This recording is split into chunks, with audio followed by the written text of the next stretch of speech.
Hi, everyone, and welcome to today's episode of Climate Mundial's Energy and Climate Weekly.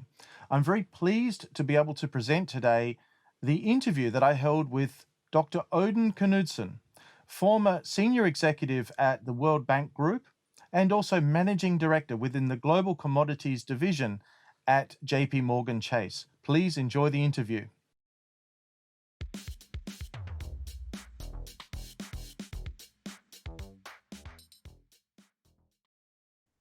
No chance of making me better looking, is there? We'll deal with it. We'll get some photo.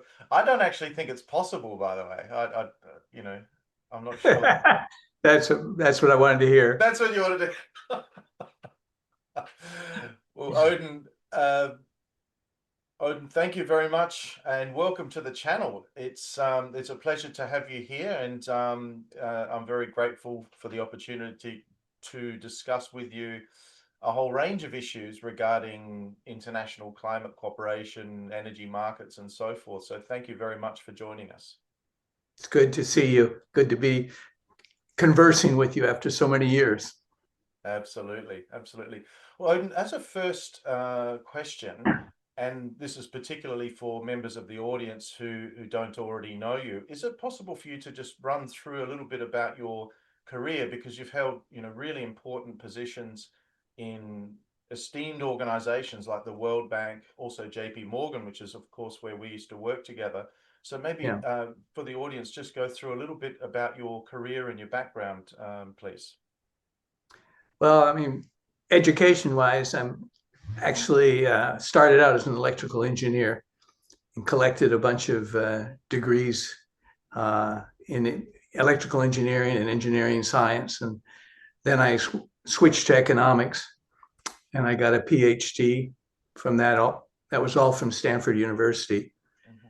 And I did a brief period of being a professor and teaching, and then, which is a great way to go broke, especially as an assistant professor. I still remember this out, $15,000 a year, So I left that pretty quickly, and then I was a Brookings Fellow at the Brookings Institution. It's sort of a liberal think tank, people who don't know it. And then I started my research in the World Bank, and I was then invited to apply to the World Bank. They liked what I was doing, and it was on, basically at that time, on child nutrition, food policy in India and Bangladesh and that area of the world. So I did that. Then I think I was there for 25 years, and I held many positions inside the bank.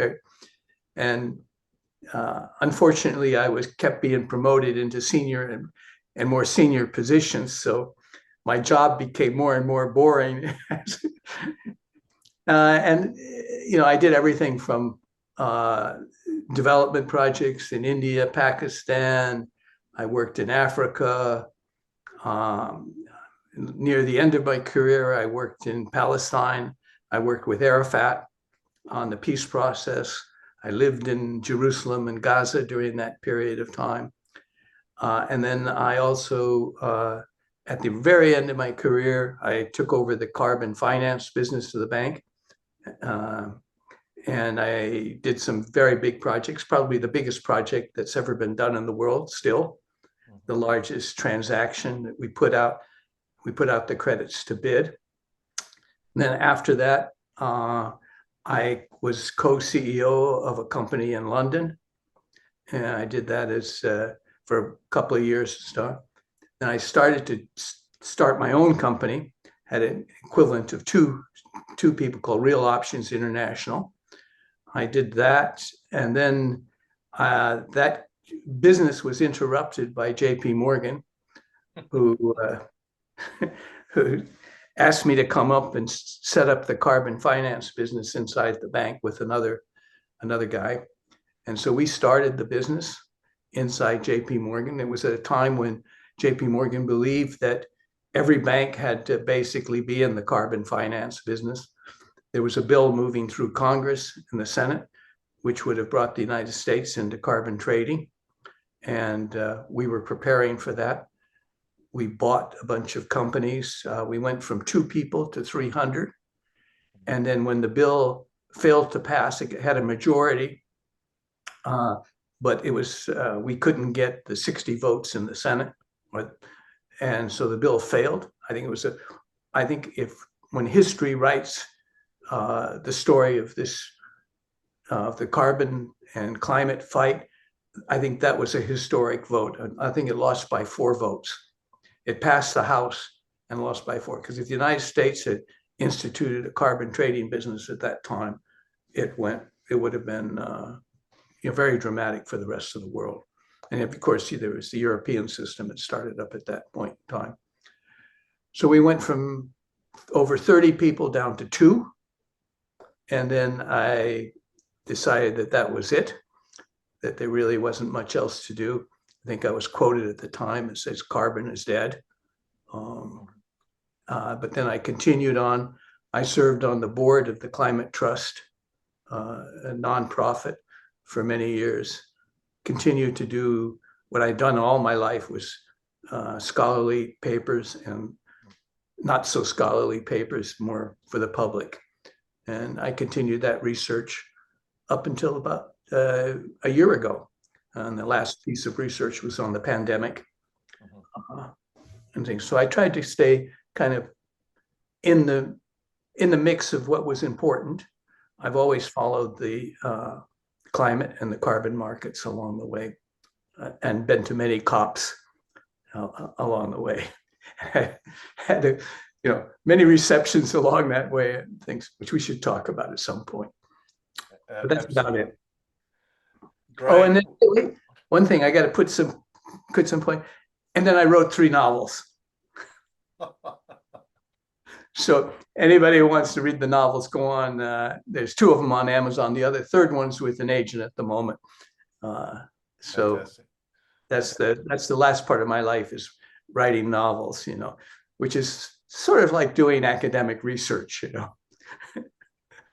Well, I think what we'll be sure to do is get the titles of those novels and put them in the description below, so people can look them up following this interview. So that's great, Odin, and I'm really interested in what you said there, because I do remember, obviously, the United States. There was a lot of promise for a federal cap and trade system in the US in that period. And I want to also highlight, you wrote you did a conference presentation in Rome in late 2014, which eventually was published as a paper in early 2015. So this is actually before we ended up with the Paris Agreement. Right. And in the paper, you actually were talking about a global system for dealing with climate change, in which there was, if you like, international trading, but also that countries would use border carbon adjustment as a means of encouraging or incentivizing compliance with targets, and for basically avoiding the free rider problem, which is essentially where countries are less ambitious with climate change and sort of piggyback on the efforts of other countries that are being more aggressive and more ambitious. Here we are, more than 10 years later. I wondered if you could, first of all, maybe just give a quick synopsis of what what the conclusions or what the proposals were of your paper, and then maybe after that we'll go into a little bit of detail about how far away we are from that vision now, and importantly, what it would take to kind of reorientate things a little bit from where they are today under the Paris Agreement towards that more ideal situation as you depicted in your paper. Yeah, I think the motivation for the paper was that, I've been following the COP meetings. I've been to them. I've been to the negotiation. I hadn't been in the negotiations themselves, but I followed these, I don't know how many people, 10,000 people in these rooms, bouncing around different countries in Copenhagen and things like this. And, there were some general platitudes that came out of them, agreements and promises and everything else. But all of them faced the major problem. Faced several problems. Mm-hmm. One is the negotiations became so complex, Yes. and so they just, everybody had a point of view. There were little sentences that, if you can remember back in the day, which would just be changed here and there. The island nations would say it wasn't good enough, and and I think there was, and this probably is going to get me into trouble, I don't think there was a real commitment that ever came out of that, because it basically faced the problem of the commons, which is, as that you, unless you have some organization that bring everybody together to keep the sheep off the common land and organize that, it's not going to happen. Everybody's going to take advantage of it. It's like being in a restaurant where, you're in a loud restaurant and everybody's talking loud. It'd be much better if everybody just talked in a soft tone or waited their turn to talk. But it doesn't happen. Any restaurant you go into that doesn't have good acoustics is going to be very, very loud, because people are shouting, at each other. And that's what happens. It's just, can you trust? And especially in democracies where, as we see in, with the Trump administration coming in from the Biden, we've seen a big contrast, and the commitment disappears no matter what. U.S. is now out of any kind of commitment at the moment. So there needed to be a solution that did two basic things. One was to simplify the negotiations, and the second was to deal with the problem of the commons. So I suggested, that we basically had to get down to a few parameters. The first thing we all had to agree upon, what was the target? Is how, 1.5 degrees, 2.5 degrees, 5 degrees, and everything. And I think that the COP has done more or less that. The second part is to translate that into carbon emissions in the atmosphere, the stock of carbon in there. That's pretty simple to do. We have the observations from in Hawaii at the top of the mountain. We did up to this point until they closed the station just down right now. So we have historic data on that carbon. So those are things we should be able to agree upon. The second thing that, so that basically sets up the target that we need to achieve. And it should be relatively simple. I'm not saying it is simple, but relatively to it. And we've come, very, very close to that. The other thing is we have to take into account historic emissions. This is what the big complaint of a lot of the developing countries are. Why is it that, United States, the European Union, you guys have taken up the commons. You've eaten up all the commons. There's only a tiny little bit of space left for us. Yet you want us to make big commitments, toward that. We dealt with a little bit of that in the CDM, where we basically had, a set of countries that had responsibilities. Other countries could provide offsets. That wasn't satisfactory for one reason, is that to be a offset credit, you had to show that it wasn't business as usual, right? Which is very hard to do. It's a hypothetical issue. Would you have done that, or would you not have done that? Making a bit. And so that became the fallacy, and that's where all the criticism fell. Oh, you really didn't build that dam for the purpose of avoiding climate change. You did it because X reason, economic reason. You didn't put that wind power in for that reason. You didn't protect that forest or do reforestation because of another reason. So you were in trouble because you had the hypothetical in that reason. So I decided, okay, we'll make it very, very simple. Decide upon the year that responsibility for the commons, that means the amount of carbon in the atmosphere, took place. Is it 1992 or 1990, around that, with the Rio conference?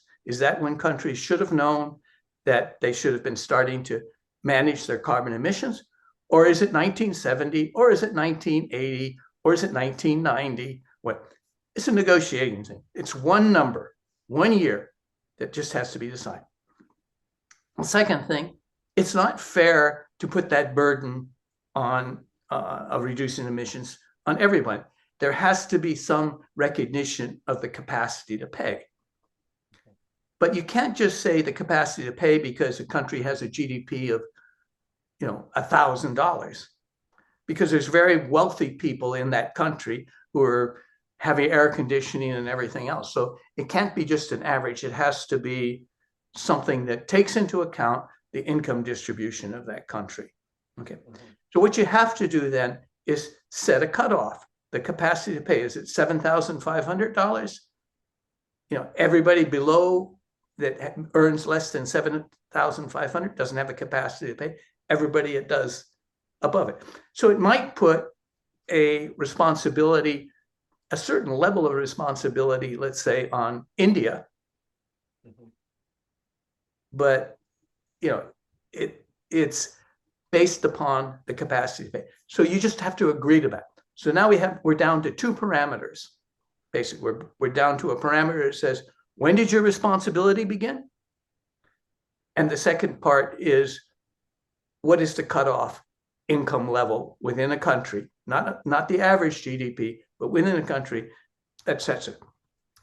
After you do that, everything else falls out. And then you need one more parameter. How much weight should you put on past responsibility for pollution? And how much should you put on the capacity to pay? A very fair thing to say is 50-50. Or you could say 75 to 25.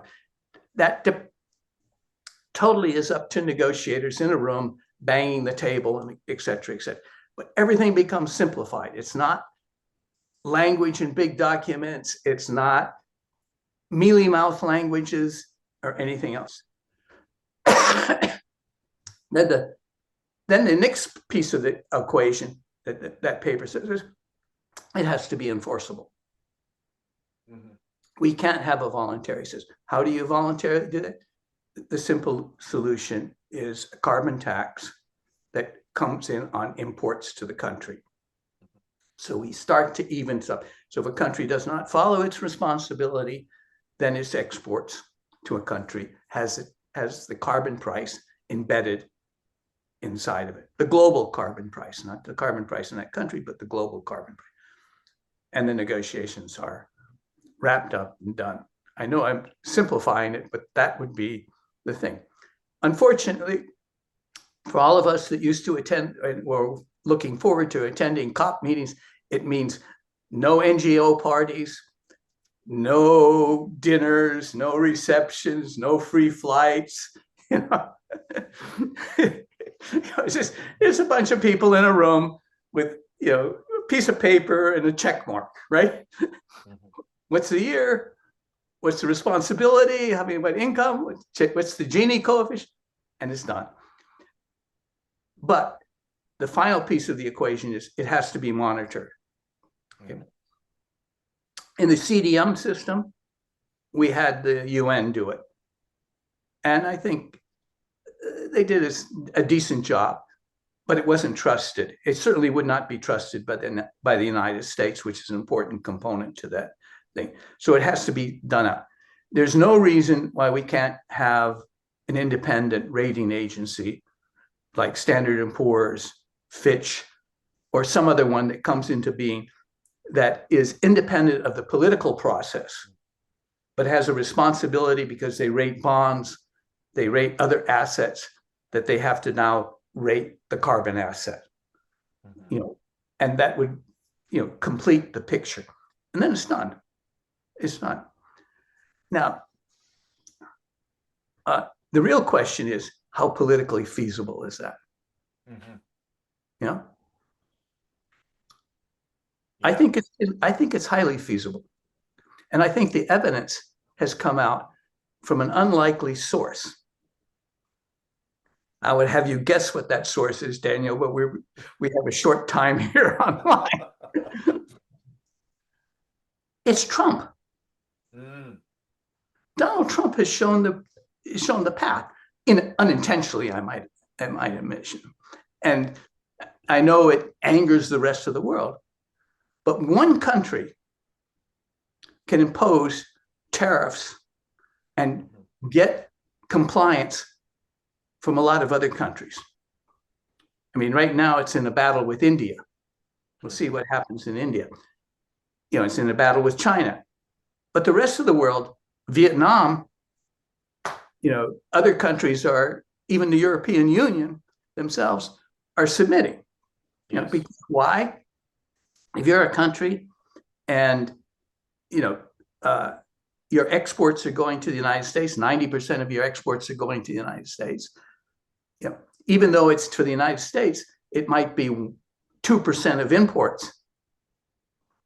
The United States has a huge amount of power, because if it cuts that country off, then, you know, it takes a major economic hit.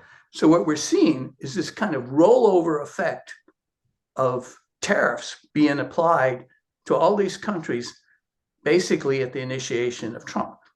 I'm no fan of this kind of coercion, but it does show that you can get a lot of countries to comply with a system if you have major powers, the European Union, the United States, hopefully China, that supports. And China has done a lot in terms of reducing carbon emissions, or slowing the flow of carbon emissions along the way. And so you can do it. It's not impossible politically to have that come about. Yeah, that's really interesting, Odin, because if you look at sort of in the theory of international relations, there's this sort of debate between liberal institutionalism versus, let's say, realism. And the realists have been critical, suggesting that institutions don't really change the behavior of states, and that actually what's evident in institutions is essentially they become a reflection of the prevailing balance of power. So, you know, that would be bad news for all the people who sort of coalesced around the UN climate change process, because it's more or less saying that the real situation is driven by the most powerful states in the international system.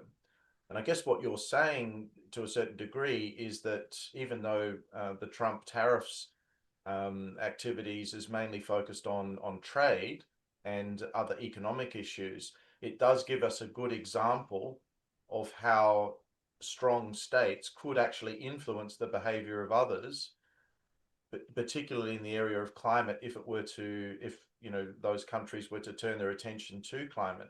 So in effect, this is some type of support for the idea that it's really that we're in a sort of a realist environment here, and that the strongest countries are the ones that really can drive this. Do you think there's a possibility that this is where we'll end up with climate cooperation, or do you still think that there's some strength in the institutionalist way of looking at this, that there is a sort of a moral and an equitable basis on which countries can agree and then enforce commitments to climate change?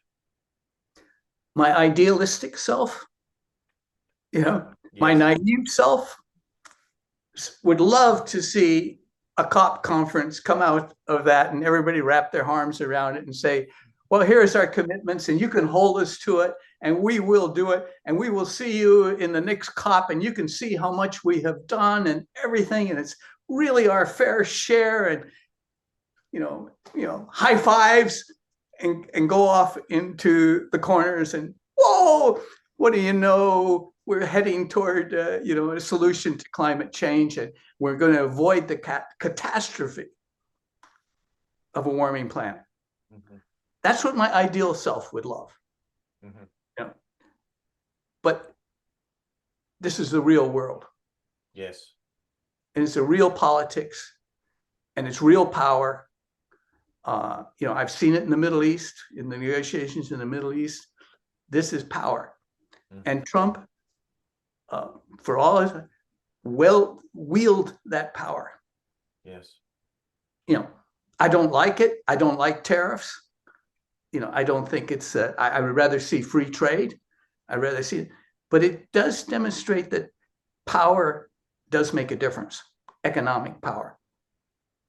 And we have a lot to lose. US has a lot to lose. Europe has a lot to lose.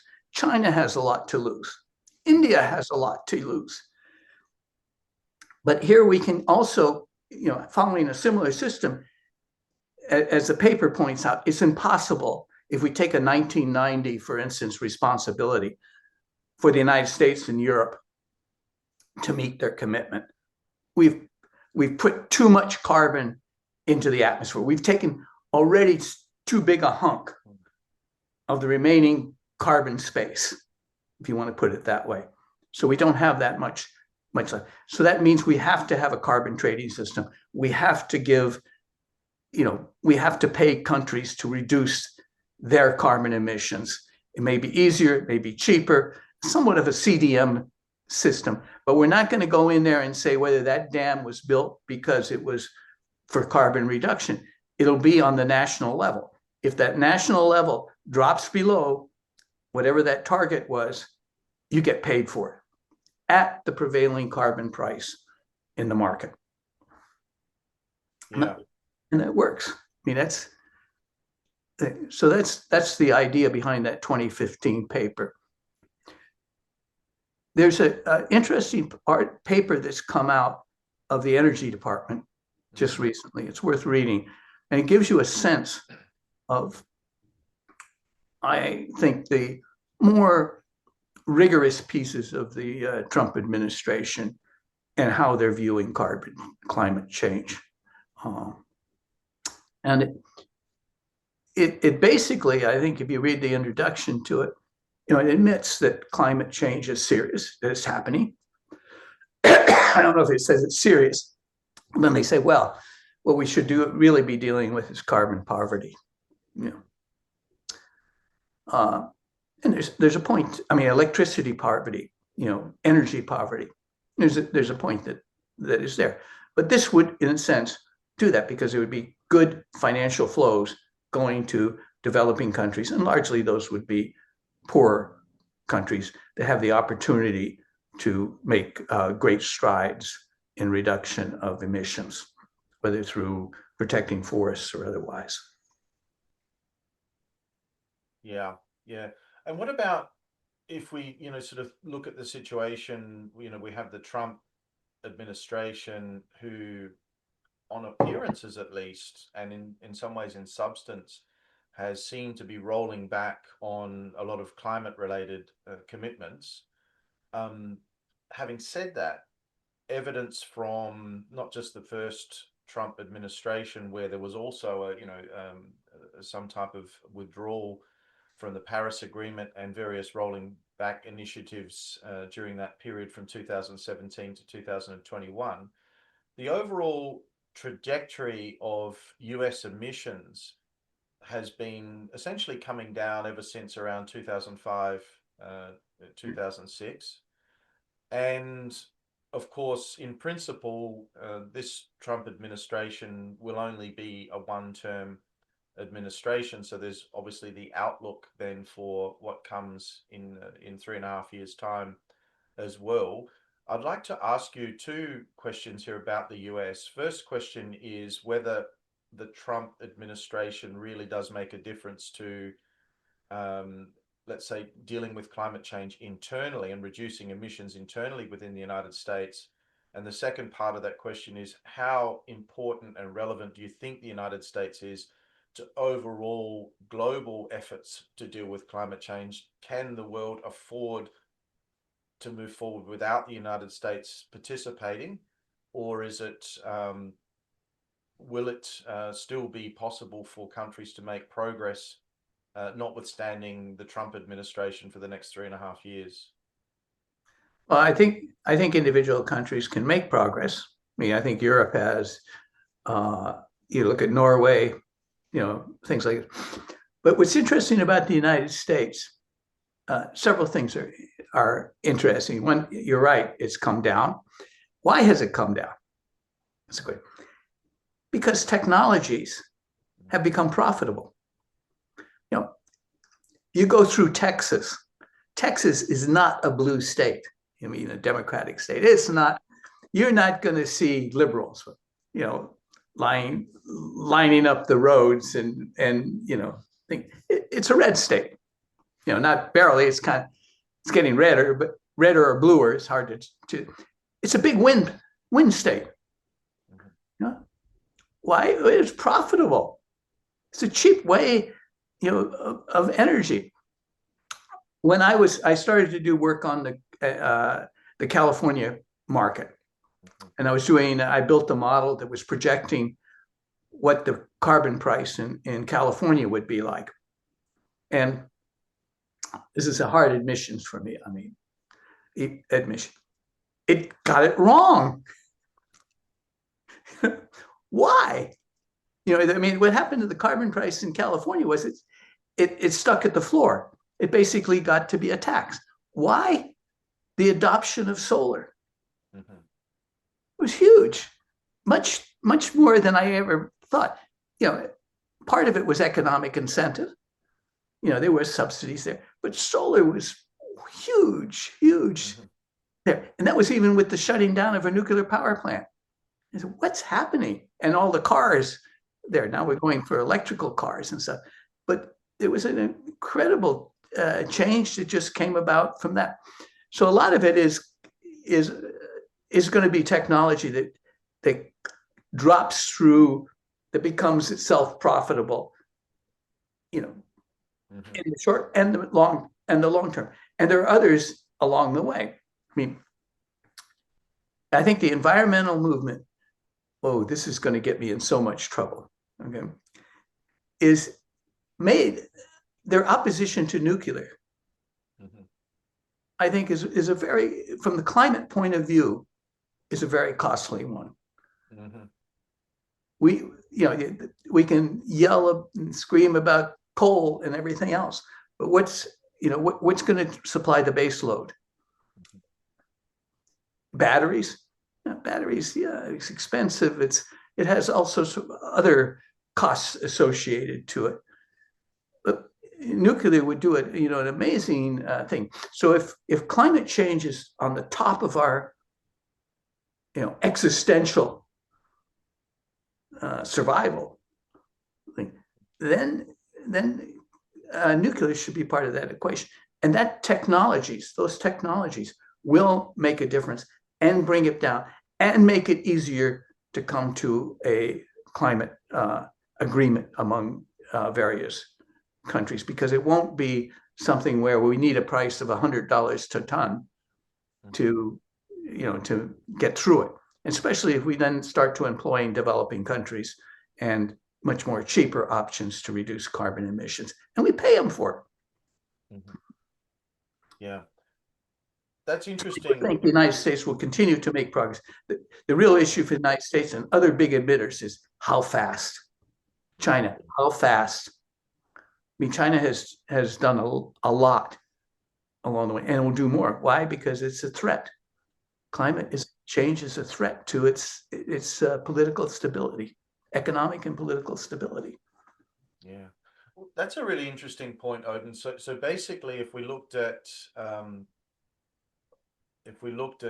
China and India, and in particular, if we looked at the way that concerned people talk about and frame the actions of China and India in particular, a lot of the time, for example, in places like Australia or the EU, there's often a discussion about, why should we move so aggressively forward on climate change when the largest emitters, or some of the largest emitters in the world, are places like China and India, who are not taking sufficient action to reduce emissions, and therefore this brings into question whether OECD countries and so forth should be moving aggressively. This is also a particularly relevant point in the United States.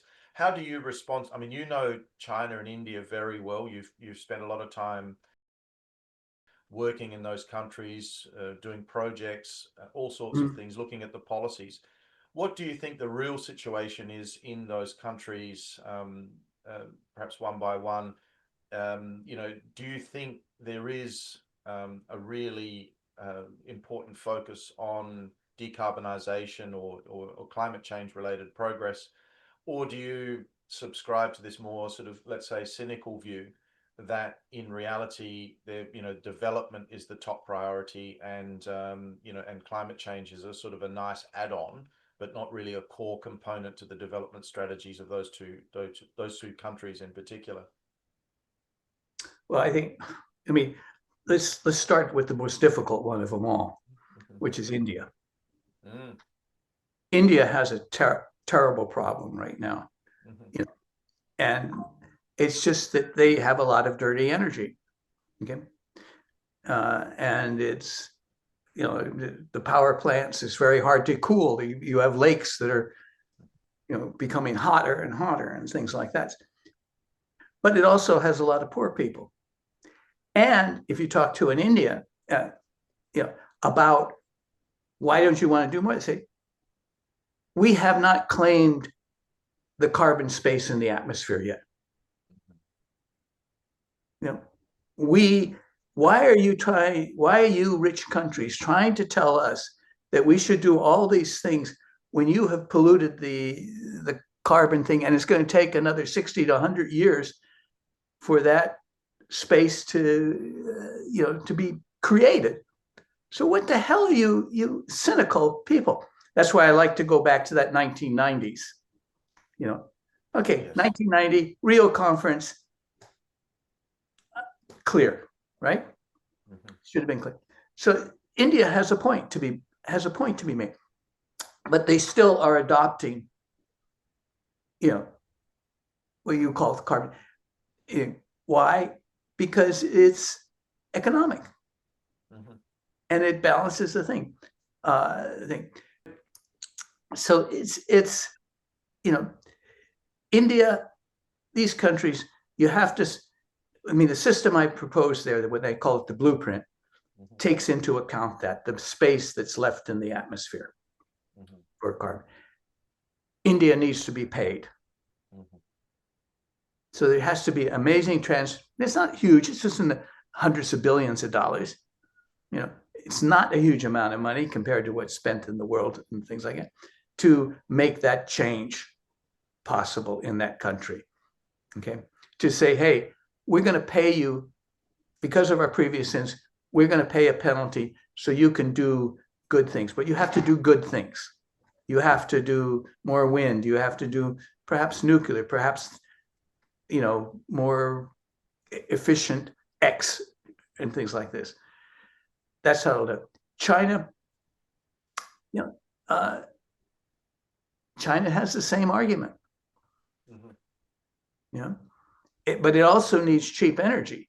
So it built a lot of coal-fired power plants. And it built some nuclear too.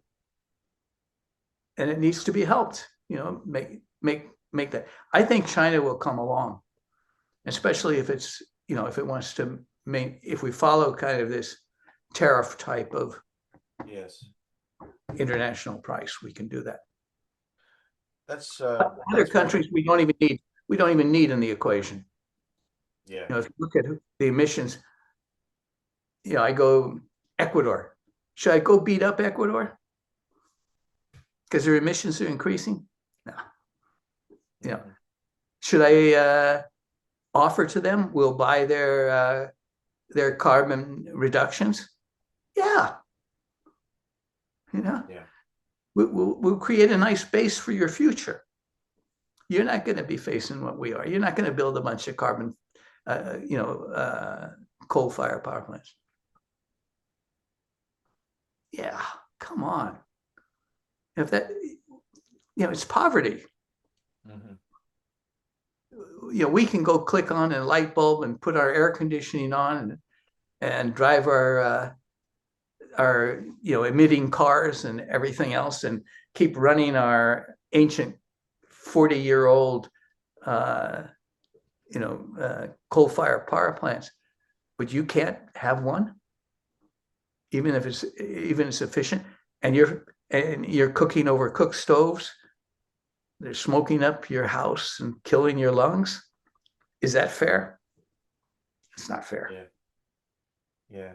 What about, Odin? I mean, something that's emerged in the last probably 5 or so, maybe 10 years in the world of finance is this phenomenon, quite a peculiar phenomenon really, is where financial institutions, private sector ones, as well as multilateral development banks and so forth, but in particular, I'm talking here about the private sector banks, making these voluntary moratoriums or basically exclusions on any coal-fired financing at all, including in developing countries and specifically referring to places like Africa, Latin America. Is there a basis for this type of voluntary commitment, or does this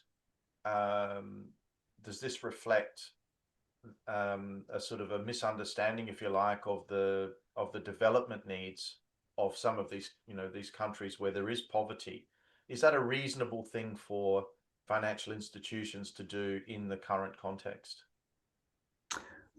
But you have two things that are operating here, reality and imaginary world. I mean, these guys, if I have other opportunities to finance stuff and not take a beating, and have protesters out in the street and have my clients and my customers say, whoa, no, then I'm not going to do it, right? Yeah. I got other things to do. With marginal, there's lots of places to put my bank finance or whatever it is, or my money. It's a shame because, energy poverty exists. Yes. And, who are we? I mean, do you have your air conditioning on? Right now, no. But, yeah, but I get your point. Yeah. Who are we? Yeah, who are we? Yeah. I mean, I'm sitting, I don't have, by the way, I don't have my air conditioning on, but if it gets up to 95 and 100, like it hit, in New York City recently, switching the switch, right? I'm putting the switch on. So and if it's when I remember very clearly in Mozambique, when I was doing development projects there, rural development, and there were two things that made a big difference. The first, in a village, being absolutely poverty, so poor that it was, you could hardly think about people actually existed like this, and children undernourished, disease, etc. The two things that made a difference between that village and a village that was relatively prospering, it wasn't New York City or metropolis, but it was much better off, and there was little industries, one was roads, not super highways, but roads to get in. And the second was electricity. Because electricity meant you could work at night, you could work your factory at night, you could run your machinery, you could do a whole bunch of things that you couldn't do.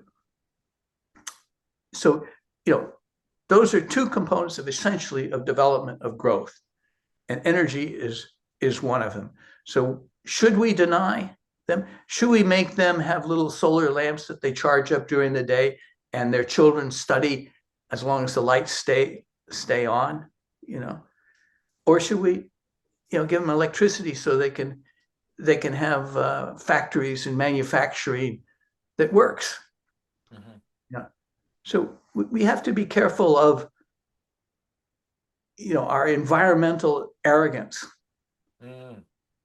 being applied to people who are trying to eat. They're trying to survive. Yeah.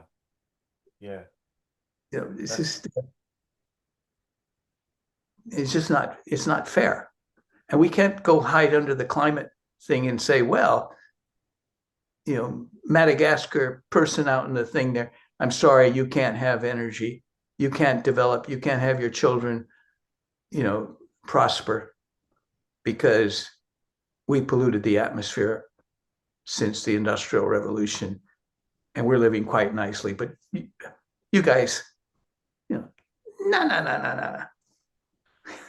That's very interesting, Odin, because without dwelling on it too much, the origin, if you like, of the international effort to deal with climate change kind of came out of the United Nations Commission on Sustainable Development, the famous Brundtland report and so forth, where, really the focus at the beginning was sustainable development, of which climate change, was a subset.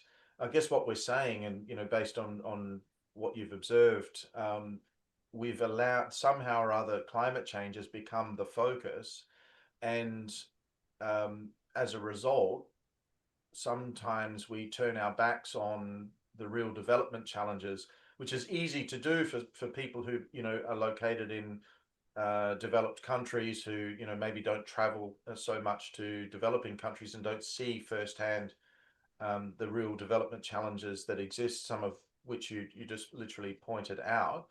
Do you think there's a way to rebalance this, to move the discussion more back towards sustainable development, or is the momentum now towards climate change and its sort of seeming prioritization above development needs in some respects now the norm and what we can expect to be dealing with in the future?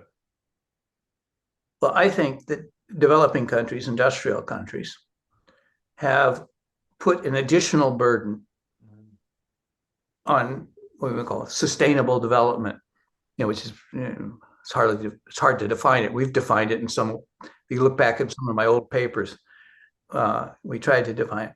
Because now these countries have to deal with not only trying to grow and have higher incomes and all the things that, and meet basic needs and things, they're going to have to deal with the repercussions of climate change. So not only do we tell them, hey, no carbon emissions, you bad countries, no coal-fired power, no natural gas plant. I'm sorry, you got to, you have to use a cook stove. We're basically saying, oh, and by the way, you're going to be flooded out of there. And by the way, you're going to have droughts. And we're not going to let you build a dam to control the floodwaters, and we're not going to allow you to build a dam to control the the flooding that's going to come to your country. But you're going to be sustainable. I mean,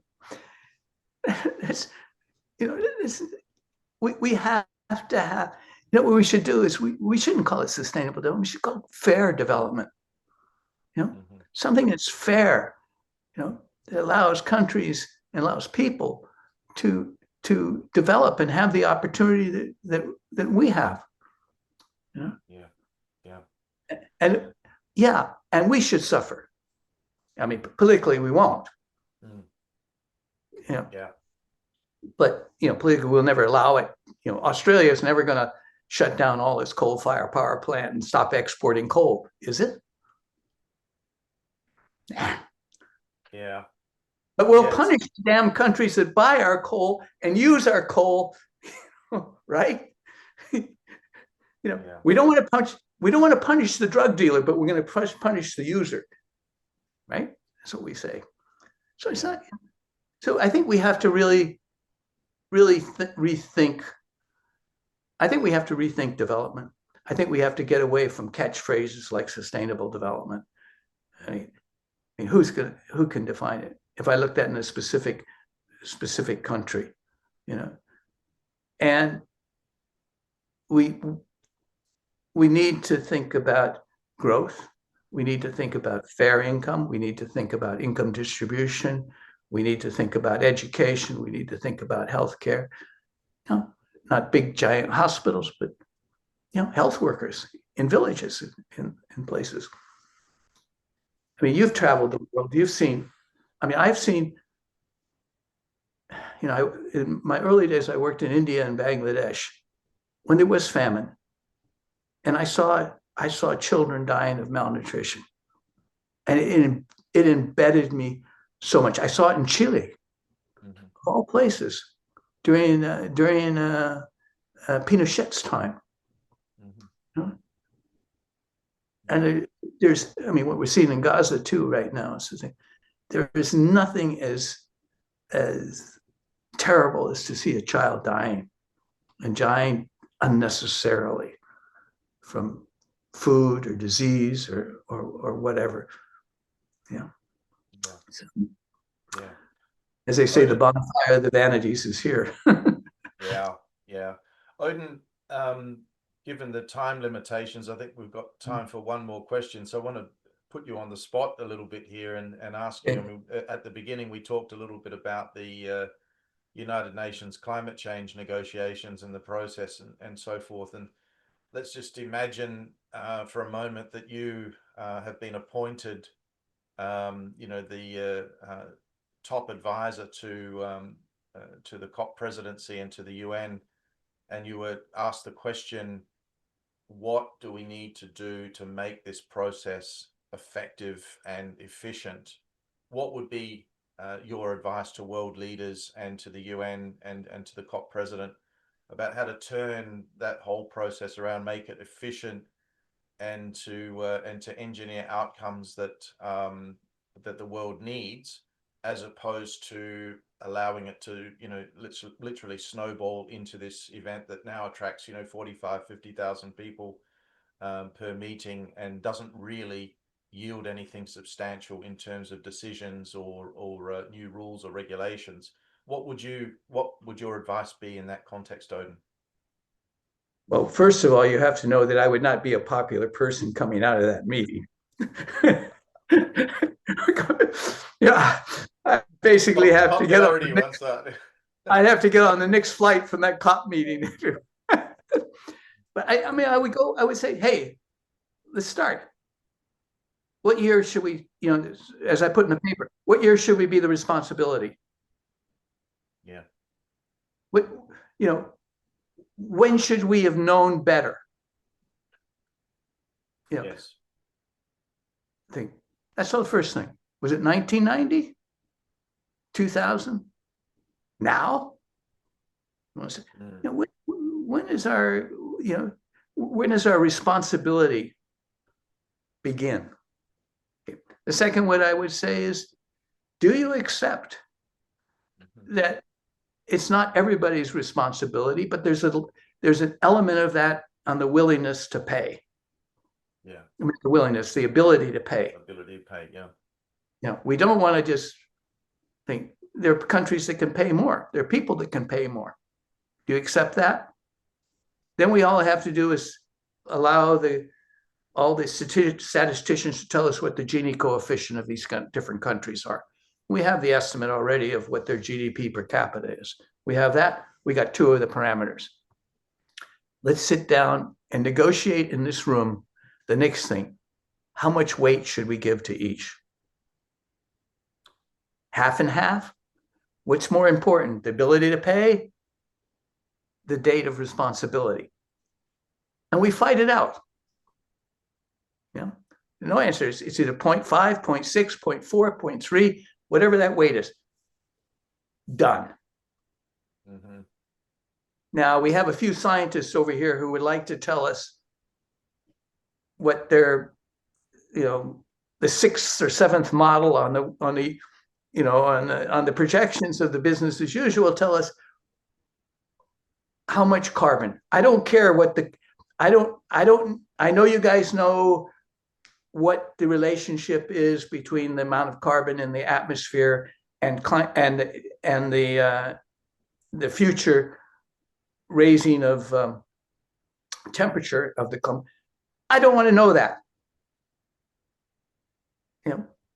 What is an acceptable level of carbon in the atmosphere by X year that we are trying to achieve. What's the target? I know that's related to, potential temperature rise, but you guys have been all over the place.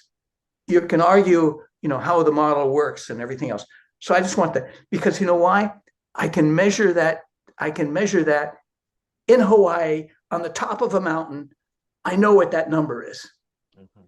And 10 years from now, I can find it. You give me those three things, and we can make global responsibility. Some countries will have no responsibility, negative responsibility. Yeah. Others will have significant, but those countries can pay. The United States can pay, Europe can pay. Not so much China. China could benefit. They could get a lot of income transfer for even more technology. India, we'd have cooperation and stuff, but do it that way. And then if you don't want it, if countries don't want to be a part of it, it's your choice. We're not a dictatorship, but you're going to pay a tax at our border. Yes. And it's going to be related to the global carbon price. It's not going to be arbitrary. I'm not going to try to go and protect my X industry, because that's the danger. It's independent measurement. You have not achieved the target that you're supposed to do. The carbon price of the excess that you pay, your goods coming into my country face a flat tariff related to the carbon price. Because I don't want it to be protectionism. I don't want to use this carbon price to protect my automobile industry or my pharmaceutical industry and things like that. I want it to be across the board. And there's problems with it. As an economist, the exchange rate starts to adjust, and who really pays, the elasticity of demand and all that stuff. But that's detail. Yeah. Well, and then I would get on the next plane out of the country and try to find myself someplace in a cabin close to the border between Canada and Alaska or something, Get myself a good crossbow so I can survive. Oh my gosh. Well, Odin, I think there's some very serious food for thought there, and it made me think also, as you raised the topic of carbon border taxes and adjustments, that there's plenty there. We could go on and have another episode dedicated just to that. So maybe if you'll be so kind, I could invite you to come on for another discussion in the future to cover that. But in the meantime, I'd like to say thank you very much for sharing your insights and thoughts today, and for joining us on the channel. It was fun. I love talking about it, and I love thinking about it too. It's a serious. I know I made it kind of sometimes a little bit fun, but it is a serious thing, and I won't be around the time to see this story end, but I hope it ends happily, and that we're able to take it before it smashes us, which it could.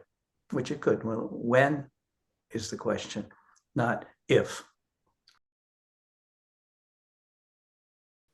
So there we have it. That was my interview with Dr. Odin Knudsen. Please leave a comment below on anything that you thought was interesting in today's video. Don't forget to like the video, and if you haven't already done so, please subscribe. I'd like to say thank you for your attention today, and I look forward to seeing you again soon in the next episode of Climate Mundial's Energy and Climate Weekly. Bye for now.